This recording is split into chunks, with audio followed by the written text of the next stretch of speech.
Thank you for being here.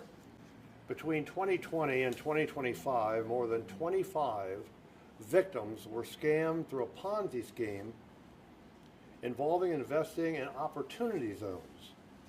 In total, over $11 million was given to the defendants to invest. The defendants, Wayne Essex and his wife Susan Essex, owned and operated Essex and Associates, an accounting and tax preparation business in Washington Township. The defendants offered to sell investors, their victims, properties in Florida and other locations. Most of the investors were told they could expect an annual return on their investment of 10%. In reality, none of the funds were ever invested and instead were used for personal and business expenses of these defendants and to pay other investors in classic Ponzi scheme fashion. Many of the investors were elderly victims, often people the defendants knew from their church. This case was investigated by the Ohio Department of Commerce and my Consumer Fraud Unit. Today, Wayne T. Essex from Butler Township has been indicted on 189 counts. These involve telecommunications fraud, false representation in the sale of securities, unlicensed sale of securities, securities fraud, as well as grand theft and money laundering. The defendant, Susan Essex, has been indicted on 6 counts involving money laundering, securities fraud, and again, false representation in the sale of securities.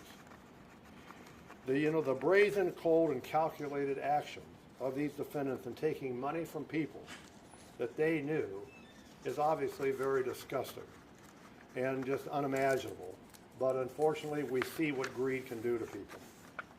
Their business, Essex and Associates, was apparently a legitimate accounting firm, but the Essex were not particularly good at running a business. So we found that between December of 2019 and January this year, of the over $11 million they took from victims, they used that money.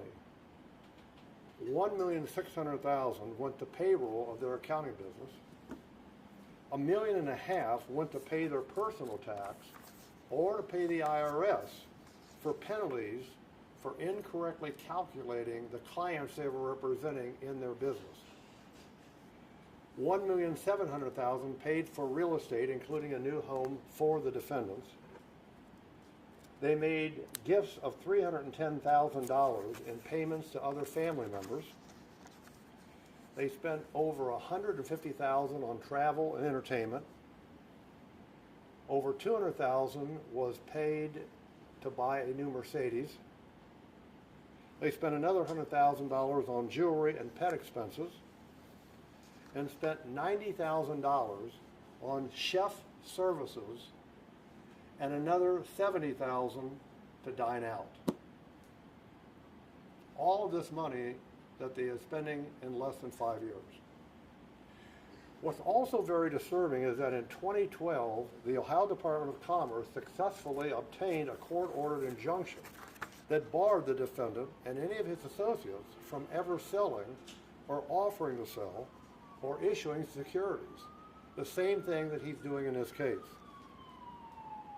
And at that time, again, it was very similar. He was doing the same thing as he is now.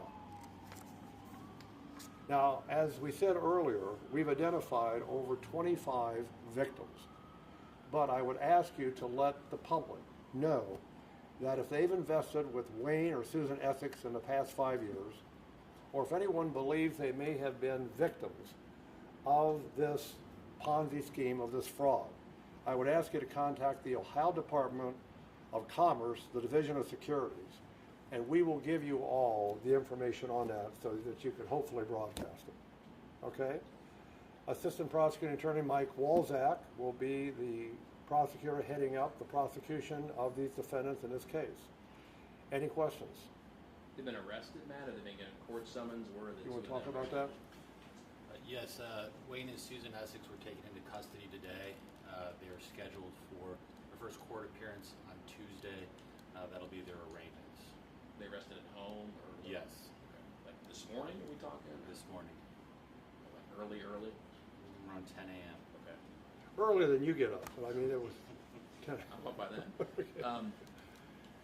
If the state had some sanctions against them, Matt, for working in securities, how did they slip through the cracks, and how were they able to continue doing that business?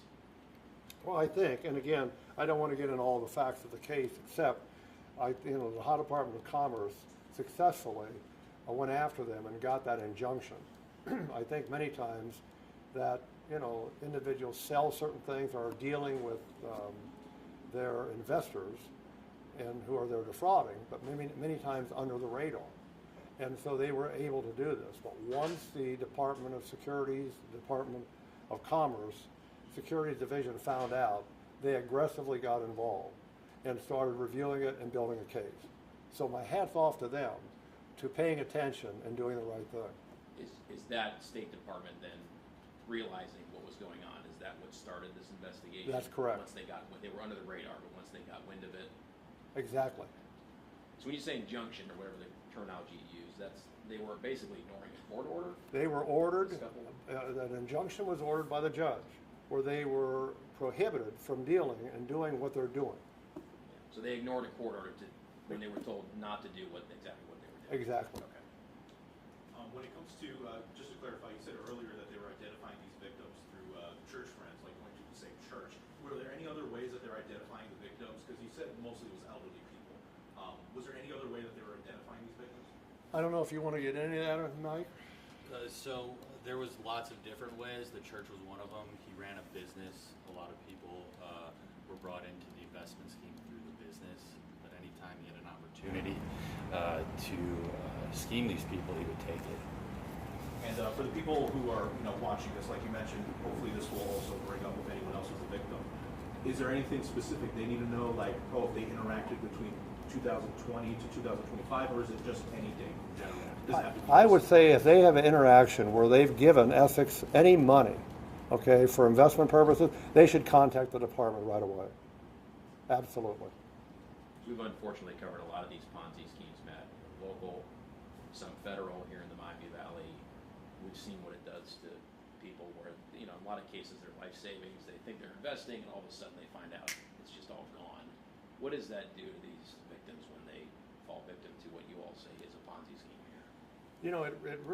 It just undercuts people, not only how they believe in others, but like some of these people are elderly people, and they invested a lot of money with them. And so some of the people, it's a life saving, and it can affect their livelihood. And we've seen this over and over again. And that's the unfortunate thing about it. That's why, people like this, it's just terrible to hear how they take advantage of people, a lot of people they knew, and through the church. And it's just wrong, on so many different levels. Do you believe, I know, when it comes to, it might be a little too early to ask this, but when it comes to why they did it, is it just to live a lavish lifestyle or anything like that? Is this why they made this Ponzi scheme and targeted so many people in the area? I would call it simple greed. It's as simple as that. There's so many ways that you can couch that, but that's all this is. This is just a matter of greed. The expenses and the things that they're using this money for. The interesting thing is, I didn't see one thing about a charitable contribution. I didn't see anything else about that. I see they're buying expensive cars. I see that, chef. I see, using this money to go out to dinner on other people's money. It's just so basically wrong. The IRS penalties, Matt, were for essentially inaccurate records of their own business. Well, the IRS I can't speak on, but. I'm saying you meant that that was among the things you bulleted that they were using money to cover was yes, exactly. penalties to the IRS for essentially inaccurate records at their business. On behalf of their clients. Okay. Right. What kind of sentences or consequences are this couple looking at? I know you mentioned the gentleman is facing over 125 different counts. Most of these are high-level felonies, so if these are run concurrent, it could be for the rest of his life. So very serious charges. Okay. Anything else? Thank you. And again, we appreciate getting the word out. Would you spell? It's the regular spelling, but I'll let him spell it for you. Sure. It's WALCZAK. Say it one more time. Walzak, WALCZAK. Michael. Mike. Thanks, Mike. Thank you. Thank you. Assistant County Prosecutor. Thank you. All right. Thank you very much. We appreciate it.